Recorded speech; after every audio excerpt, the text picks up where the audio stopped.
5 Children and It by Edith Nesbit. The house was about 4 kilometres from the station. But after only a minute or two, the children began to ask, "Are we nearly there?" And every time they saw a house, they said, "Oh, is this it?" But it never was. Then they came to the top of a hill, and there was a white house with a green garden and lots of fruit trees. "Here we are," Mother said. Everyone hurried to get out of the carriage. Robert, Anthea, Jane, Cyril, and Martha, the nursemaid, with the baby. But Mother did not hurry. The children ran round the house and all through the garden to see what there was. But Mother stood and watched the driver while he carried the boxes into the house. The children loved the house. They knew immediately that they were going to be happy there. Mother did not like the house very much because it was old and there were no cupboards. But it was deep in the country, and after 2 years in London, the children thought that it was wonderful. If you live in London and your family is not rich, you get bored because you cannot go to shops and theatres, and people say, "Don't do this," and "Don't go there." In the country, you can go anywhere and do anything. The White House was on the hill, with a wood behind it and a gravel pit on one side. It was at the gravel pit, a week later, that the children found a fairy. Well, that was what it called itself, but it was different from other fairies. It happened when Mother had to go and stay with Grandmother, who was ill. Martha stayed with the children, of course, but the house was very quiet and empty. The children did not know what to do. Then Cyril said, "Let's go to the gravel pit." The gravel pit was very large, with grass and wild flowers round the sides at the top. When they got there, the children decided that they would go down into the pit to play in the sand. "Let's dig a deep hole. Perhaps we can get all the way down to Australia," said Robert. The others agreed, and they all began to dig hard in the sand. But it was a very hot day. Baby went to sleep, and Robert, Cyril, and Jane sat down to rest, but Anthea went on working on the hole. Suddenly she screamed, "Cyril, come here, quick! There's something alive!" she cried. They all jumped up and hurried over to see what it was. "It's got feet," Anthea said, "and fur. Don't hurt it. I know this sounds stupid, but it said something." "What did it say?" asked Cyril. "It said, 'You leave me alone.'" The others just laughed. But the 2 boys began to move away more of the sand. Soon they could see that there really was something moving in the hole. Suddenly, a hard little voice cried, "Leave me alone!" They all jumped back, and no one spoke for a minute. Then Robert said, "But we want to see you." "Yes, I wish you'd come out," Anthea said. "Oh, well, if that's your wish," the voice said, and the sand began to fly about everywhere. Then something brown and furry and fat fell out into the hole. "I think I was asleep," it said. The children stood and looked at it. It really was very strange. It could move its eyes in and out on stalks. It had big ears, and its body was fat and round and furry. Its legs and arms had soft fur all over them too, and it had hands and feet. "What is it?" asked Jane. "Shall we take it home?" The thing turned its long eyes to look at her. "Does she always say stupid things?" it said. "She doesn't mean it," Anthea said. "Don't be afraid. We won't hurt you." The little thing was angry. "Hurt me?" it cried. "I'm not afraid of you." "Oh, don't be angry," said Anthea kindly. "Tell us who you are. We really don't know." "You don't know?" it said. "Don't you know a Psammead when you see one?" "A Psammead? What's that?" Jane said. "A sand fairy, of course. Don't you know a sand fairy when you see one?" It looked very unhappy, and Jane said, "Of course. I can see that you're a sand fairy now." And Robert said, "Well, I didn't know that you were a Psammead, but I can see that you are something very wonderful. Please talk some more to us."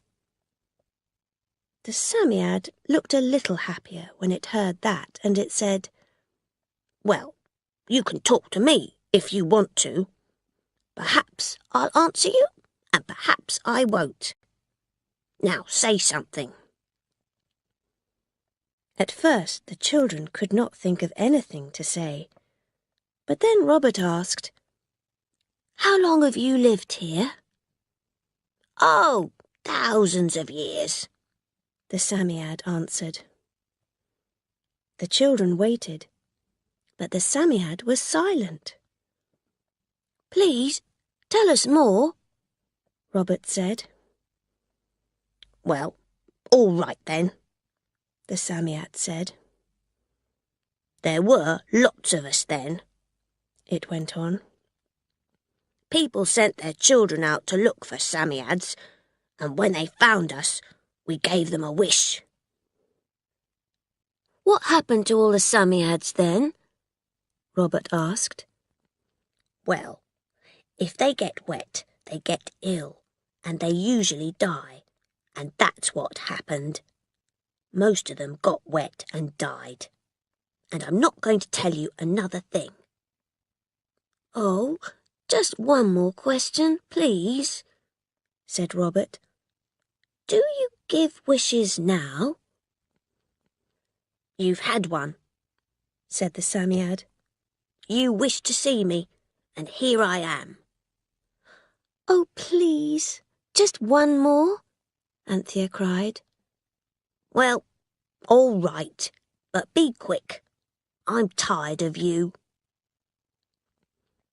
It is very difficult to think of a really good wish in just a second or two. Then Anthea remembered a wish of hers and Jane's. She knew that the boys wouldn't like it, but it was better than nothing. "I wish we were all very, very beautiful," she said. The Psammead pushed out its long eyes and got bigger and fatter, and the children waited. Then it said, "I'm sorry. I haven't done this for a long time. I'll try again, but I can only do one wish a day for you. Do you agree to that?" "Yes, oh yes," the children cried. "But remember, The wish is only for a day," said the Psammead. "When the sun goes down, everything goes back to what it was." The Psammead slowly got bigger, then suddenly went small again. "That's all right," it said. At once, it turned and went back into the sand at the bottom of the hole.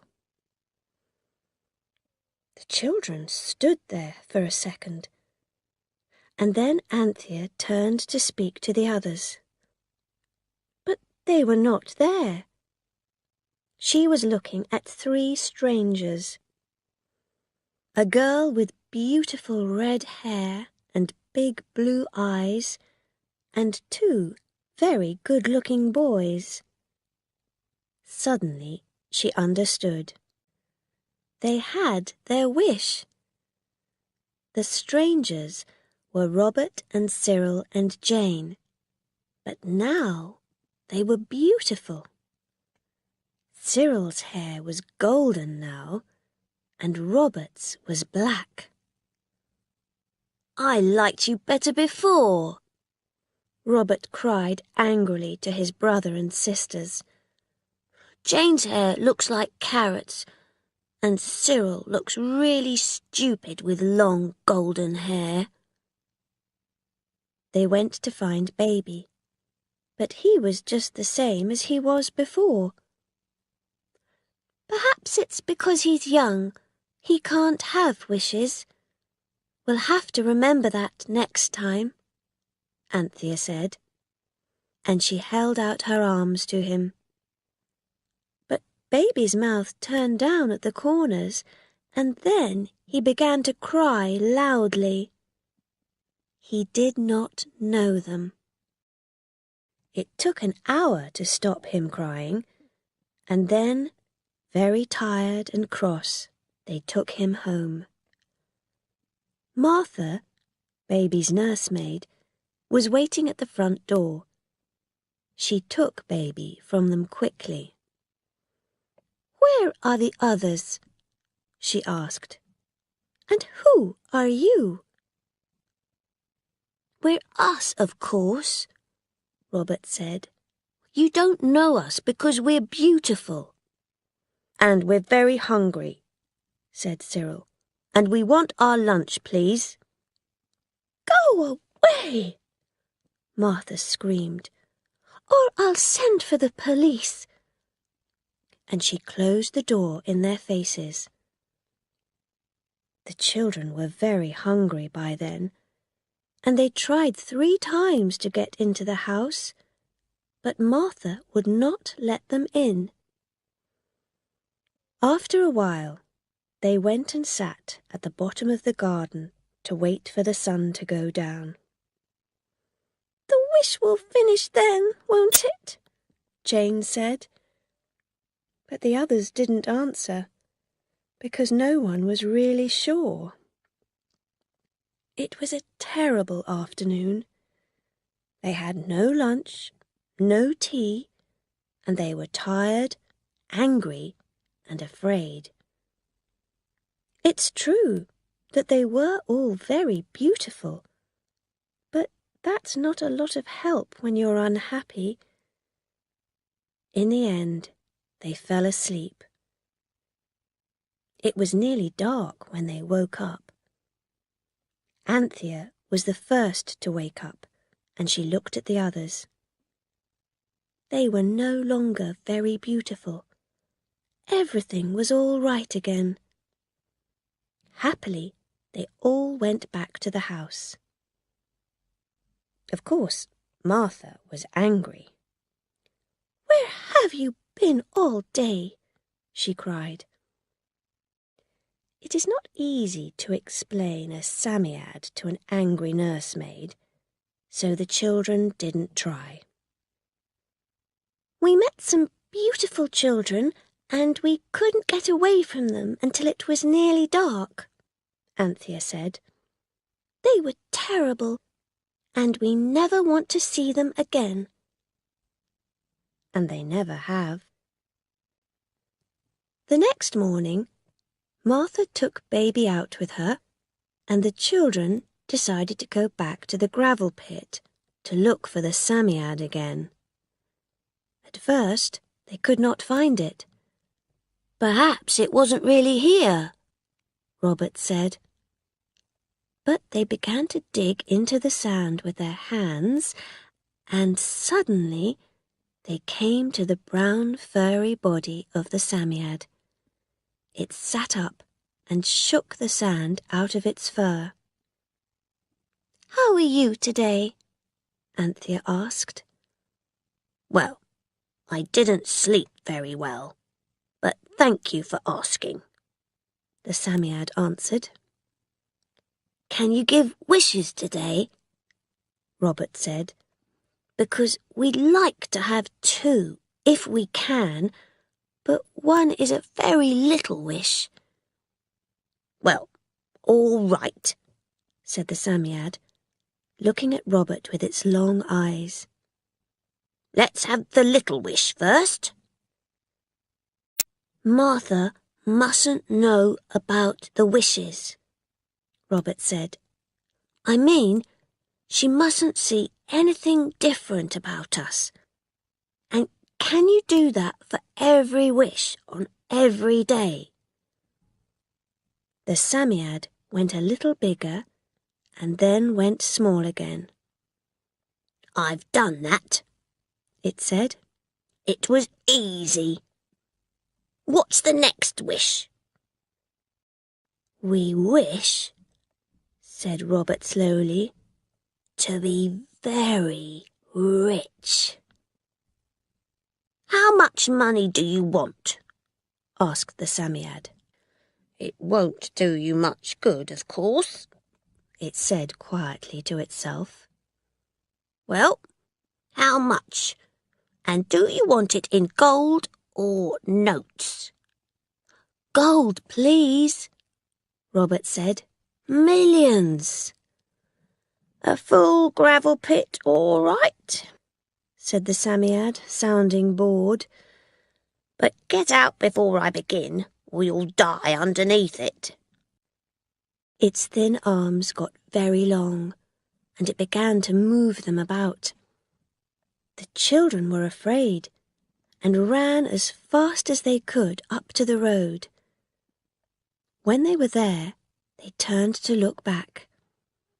They had to close their eyes and open them again very slowly. The gravel pit was full, right up to the top, with new, shining gold coins. The children stood with their mouths open, and no one said a word. Then Robert took one of the coins in his hand and looked at it.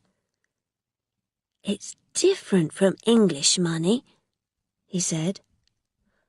"Well, it doesn't matter. It's gold," said Cyril. "Don't forget that it will all go when the sun goes down. Come on.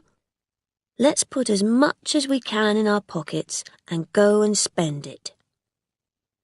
So they all put gold coins in their pockets and went off to the village. But the gold was heavy, and soon they were very tired and hot. They decided to get something to drink in the village and then go on to the town of Rochester. Cyril went into the shop and the others waited outside. But when Cyril came back with a bottle of lemonade, he said, "I had to pay with my real money. When they saw all the coins, they wouldn't change the gold." "Well, I'll try to get something with the gold," Anthea said. "We need a horse and cart. Come on." Anthea went to talk to a man who had a horse and cart, and the others waited. After a few minutes, she came back, looking very pleased with herself. "I wasn't stupid like Cyril," she said. "I only took out 1 coin, not all of them, and the man said he'll drive us to Rochester and wait for us. On the way to Rochester, they did not speak. They were making plans about how to spend their gold, and they did not want to talk in front of the driver. But when they arrived in Rochester, with about 1,200 gold coins in their pockets, they found that it was very difficult to spend them. Anthea tried to buy a very nice hat, but the woman in the shop looked very strangely, first at the gold coins, then at Anthea. "I can't take that," she said. "It's not modern English money." They went from shop to shop, but no one wanted to take their gold. "It's because our hands are dirty and we look untidy. People think we've stolen the gold," Anthea said. And it was worse when they tried to buy a horse and carriage. Cyril showed the man his gold, and the man called to his son, "Send for the police." "It's our money," said Cyril angrily. "We're not thieves." "Where did you get it from, then?" said the man. "A sand fairy gave it to us," said Jane. "He gives us a wish a day, and they all come true." The man shook his head slowly. Oh dear," he said. "Stealing, and then telling stories about it." Just then a policeman arrived, and when he heard about the gold, he said to the 4 children, "Come with me. I'm taking you to the police station." The children were angry and unhappy, but the policeman walked along the road behind them and they couldn't escape. They held their heads down because they did not want anyone to see them. And suddenly Robert ran into someone. "Robert, what have you done now?" a voice cried. It was Martha and Baby. The policeman explained everything to Martha, and Cyril had to take the gold out of his pocket and show it to her. "I can't see anything, just 2 very dirty hands," she said. "There's no gold there. What are you talking about?" And then the children remembered that Martha couldn't see the wishes. It was getting dark when they arrived at the police station. The policeman explained about the gold, and the inspector said, "Well, let's see it." Cyril put his hands into his pockets, but they were empty. The others put their hands into their pockets. They were empty too. Of course, all the fairy gold went when the sun went down. "How did they do that?" cried the policeman. Martha was very angry with him. "I told you that there wasn't any gold," she shouted. "You'll be in trouble for this, saying that these poor little children are thieves." But she was very angry with the children too. "What were you doing in town alone?" she said to them outside the police station. And she took them home and sent them to bed early. The next day was very wet. It rained all day, and the children could not go to see the Psammead. They stayed at home and wrote letters to their mother. But none of them told her about the Psammead. And the day after that, their Uncle Richard came and took them out, so they did not see the Psammead for 2 days. But Anthea spent a lot of time thinking about what to wish for. The next morning, while Martha was busy with Baby, The children left the house quietly and went to see the Psammead. On the way, Anthea said to the others, I know what we can ask for. Wings! The others were silent for a minute, but then they all agreed that they too would like to have wings. They found the Psammead easily. I wish we all had beautiful wings to fly with, Anthea said. The Psammead made itself very big and then went small again. The children felt strange for a minute, and when they looked, they saw that they had beautiful soft wings of many colours. They moved them about and jumped up and down, and soon they could see the green fields and sunny woods below them, and the blue sky above. They could fly! It was wonderful, and they flew over the woods and trees, the towns and villages, for a long time. But they began to get hungry. Just then they saw below them some trees full of large red plums. "We mustn't steal," Cyril said. "We've got wings," Jane answered quickly. "So we're birds. It's all right for birds to take things. Birds can't steal." So they flew down onto the trees, and they ate as many of the plums as they could. They were finishing the plums when they saw a very angry little fat man who was hurrying through the trees. They were his plums, and the poor man thought that boys from the village were stealing them. But when he saw that the children had wings, his mouth fell open and his face went green. Anthea did not want to steal anything, of course, so she flew down and pushed some money into his pocket. "Don't be afraid," she said. "We've had some of your plums. We thought that it wasn't stealing. But now I'm not so sure. So that was some money to pay for them." The little man sat there on the ground and looked up into the sky. "Talking birds? Children with wings? This is a lesson for me. From now on, I'm going to live a better life," he said, and he went into the house and was very kind to his wife. Plums are very nice, of course, but you soon feel hungry again. So the children stopped first at one house, then another, to ask for something to eat.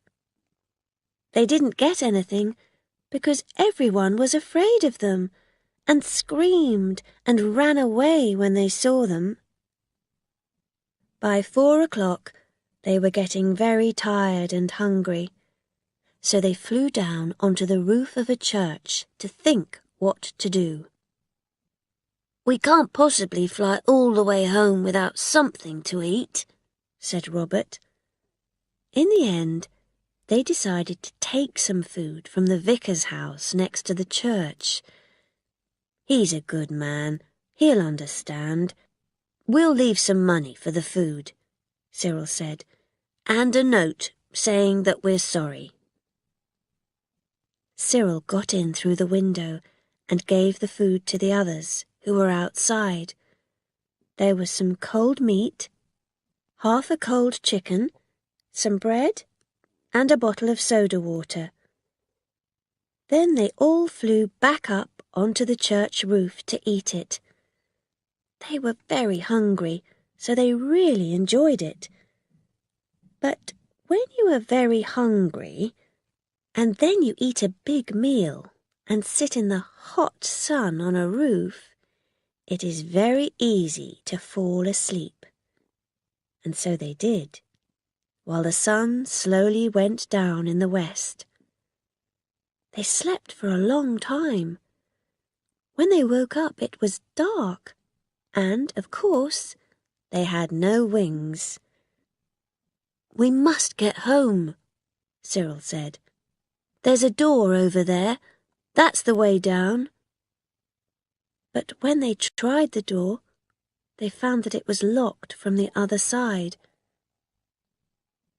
They were on top of the church and they had no wings. How were they going to get down? Anthea put her arm round Jane, who was beginning to cry. "It will only be for one night," she said. Then Cyril said, "I know, let's shout. The lights are on in the vicar's house. Someone will hear us and get us down." So they shouted and screamed as loudly as they could, and the people in the house heard them. The vicar ran out with his servant. "Someone is murdering somebody in the church," the vicar said, afraid. "Perhaps it's the thief who stole the cold chicken and things." But they could not understand why the voices were coming from the sky. So the children shouted, "We're up here, on top of the church." The two men were still afraid, but slowly and carefully they went up the stairs inside the church. When they came to the top, the vicar shouted through the closed door, "How many of you are there? Have you got guns?" "There are 4 of us, and no, we haven't got guns," Cyril answered. Slowly, the vicar opened the door. "Good heavens!" he cried. "They're children!" "Oh, please take us down!" cried Jane.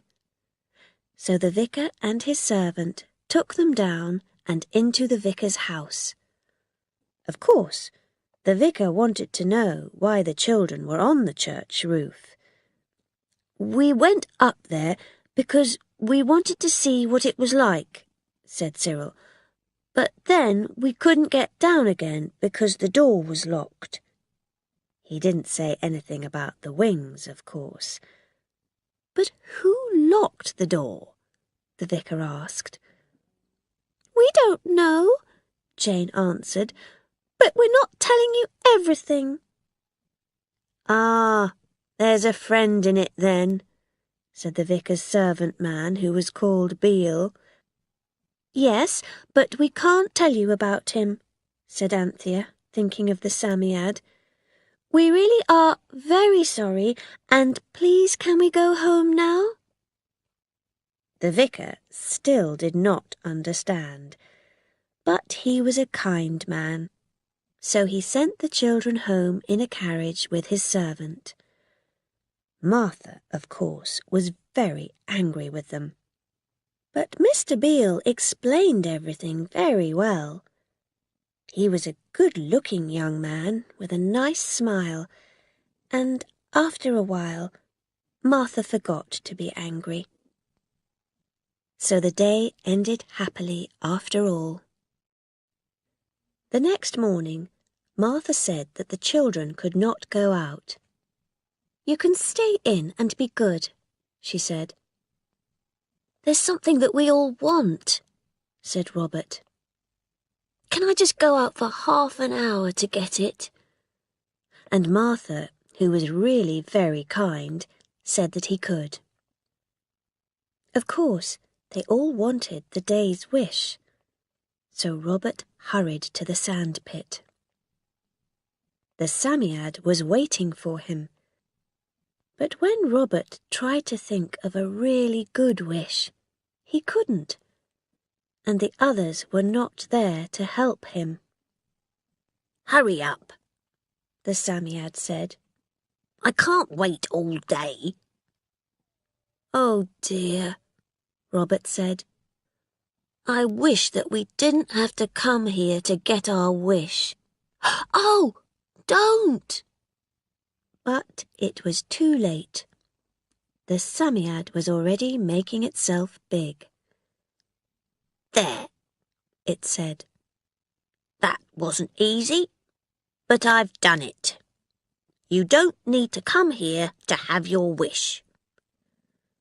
Robert thanked the Psammead and then hurried back to tell the other children.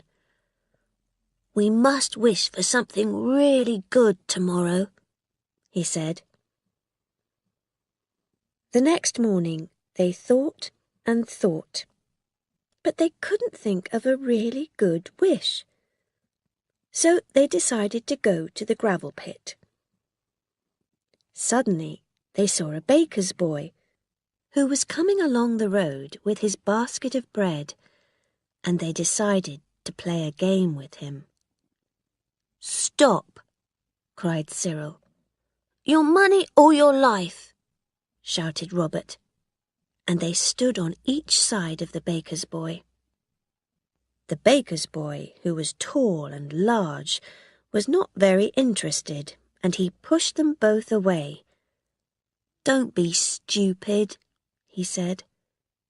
But Robert pushed him back and knocked him over. The bread fell out of the boy's basket and went all over the road. The baker's boy was very angry. He hit Robert, and they began to fight. But the baker's boy was much bigger and stronger than Robert. He was also not a nice fighter. He pulled Robert's hair, kicked him on the leg, and hit him hard in the stomach. Then he picked up his bread, put it back in the basket, and went on his way. Cyril wanted to help Robert, but the girls held his arms and stopped him. So Cyril was angry with the girls, and everybody was unhappy. They went along to the gravel pit, and Robert began to kick the sand angrily. I'll teach that baker's boy a lesson one day, he said. I wish I was bigger than him. Just then they saw that the Psammead was sitting behind them and was watching them. The next minute, Robert had his wish. He was bigger than the baker's boy, much, much bigger. He was now more than 3 meters tall. He was not pleased, because he looked very strange next to the others, who were still small. The others felt sorry for him then, and asked the Psammead for another wish. But the Psammead was very cross and unhelpful. Why don't you think before you wish? It said. He's a wild, noisy boy, and he can stay like that for the day. It will do him good. Now go away and leave me alone. The others turned back to their enormous brother. What are we going to do? They asked. First, said Robert, I'm going to get that baker's boy. And because he had very long legs, he arrived at the bottom of the hill long before the baker's boy, who was stopping at the houses along the road to leave the bread. Robert hid behind a haystack and waited for the boy. When he saw him coming, he jumped out from behind the haystack, and the baker's boy's mouth fell open in surprise. Then Robert took hold of him and put him on top of the haystack. Now get down from there if you can, Robert said. It was very late when the baker's boy got back to the shop, and the baker was very angry. Then Robert and the others went home and down to the bottom of the garden. Anthea asked Martha to bring their lunch out there. She knew that Robert was too big to get into the house. Of course, Martha could not see that Robert was much bigger than before, and she only gave him as much meat and potatoes as usual, and no more. Poor Robert was very hungry. The others were feeling unhappy too, because there was a fair in town, and they wanted to go to it. "We can't go anywhere now," Cyril said. "Not with Robert like this." Suddenly Jane cried, I know! Let's take Robert to the fair. Someone there will pay us to show him to people. We can make a lot of money. The others thought that this was a good plan, and they left at once. When they arrived, they asked to see the head man. His name was Bill, and when he saw Robert, he got very excited. "How much do you want for him?" he asked. "You can't buy me," said Robert, "but I'll come and show myself this afternoon if you give me £15 and some food." "Right," Bill agreed. So Bill took Robert inside one of the big fair tents and gave him something to eat. But while Robert was eating, Bill put men outside to stop him from escaping. Then Bill stood outside the tent and began to shout to the crowds, "Come and see the biggest man in the world." Very soon, people began to stop and listen. A young man and his girlfriend were the first to go and look at Robert. They paid their money to Bill and went in. The people outside heard a loud scream from the girl, and then they all wanted to go in too. Soon Robert was the most exciting thing to see at the fair, and Bill was making a lot of money. "Much more than £15, Cyril said to the girls. Poor Robert got very bored. He had to shake hands with everybody and talk to show that he was real. And how could he escape at the end of the day? "They'll kill us when I go small again," he said. Cyril thought for a minute. Then he said, "I've got a plan." And he went outside the tent to talk to Bill. "Look here," he said. "My brother must be alone when the sun goes down. He gets very strange and angry then. I don't know why, but you must leave him alone or he'll hurt someone." Bill was not very happy about this, but he agreed. And when the sun went down, they left Robert alone.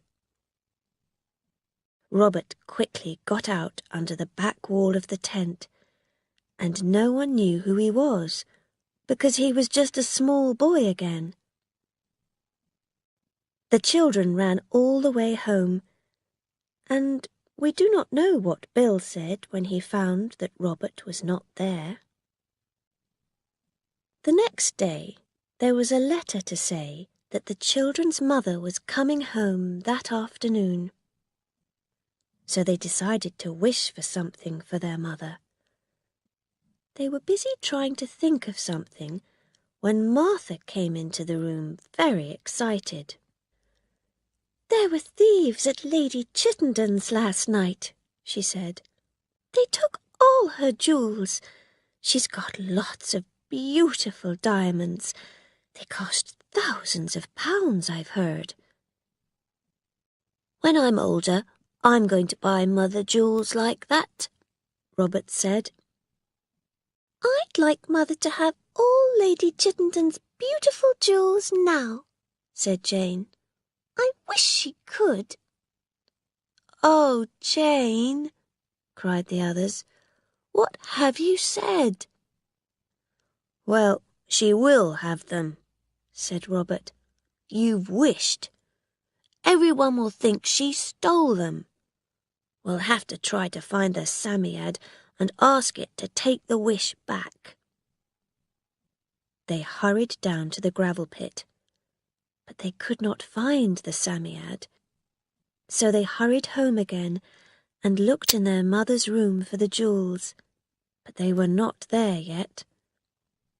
Well, we'll tell Mother about the Psammead, and she'll give back the jewels when they come, Anthea said. Cyril shook his head slowly.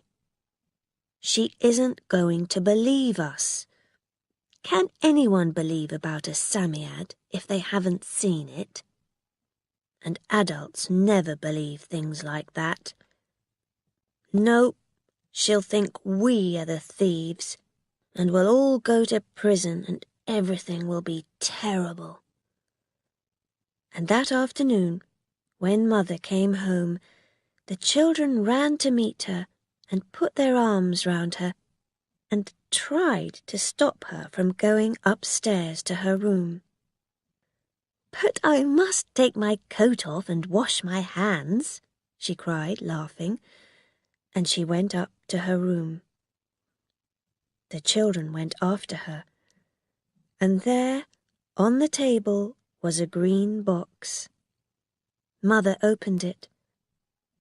Oh, how beautiful, she cried.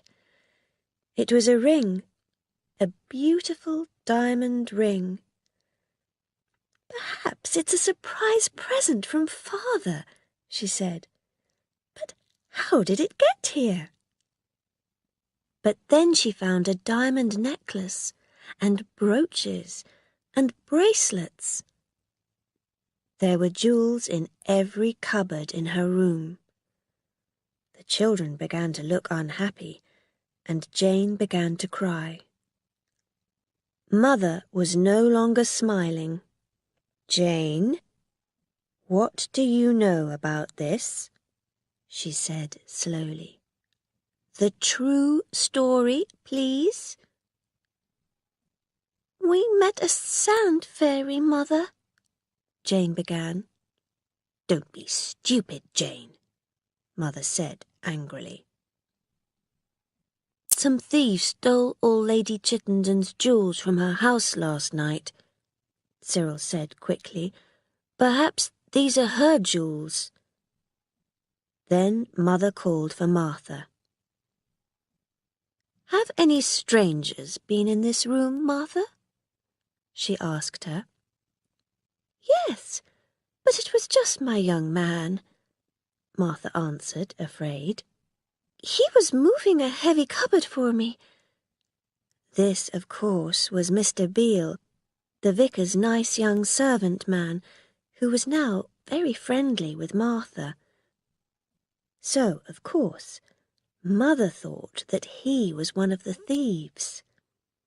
She would not listen to the children and decided to go at once into town to tell the police.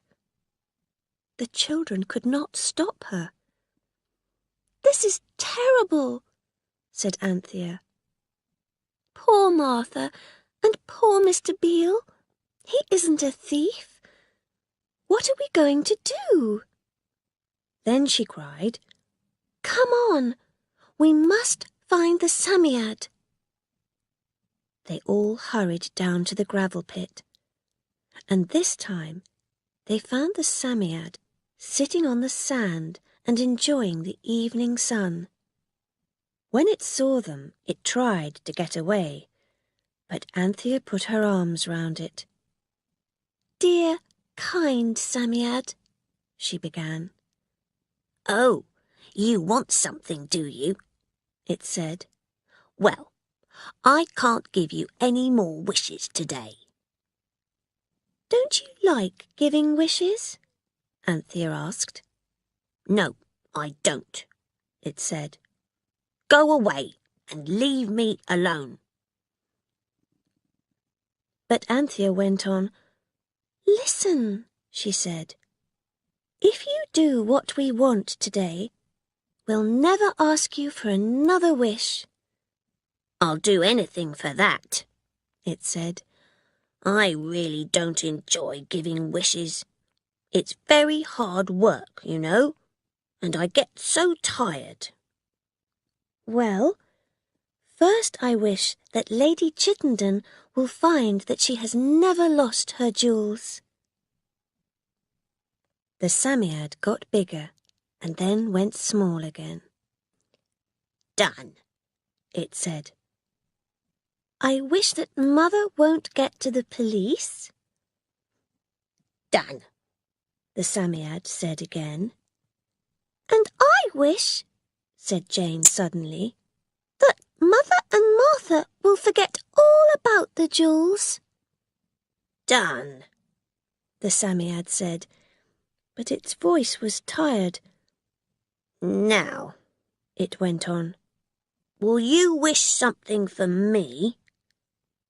"Can't you give yourself wishes?" asked Cyril. "Of course not," the Psammead said. "Wish that you will never tell anyone about me." "Why?" asked Robert. "Well, you children always ask for stupid things, but adults aren't like that. If they get hold of me, they'll want to wish for real important things, like free houses for poor people, and new schools for children everywhere in the country, and money to give to old people. Boring things like that. And they'll find a way to keep them after the sun goes down. And what will happen to the world if all those changes come at once? There'll be terrible trouble. So go on, wish it. Quick!" Anthea said the Psammead's wish, and it got very, very big. When it was small again, it said, "Now, I'm very tired. Do you want one last wish?" "Thank you for everything," said Jane. "Have a good long sleep, and I wish that we'll see you again some day."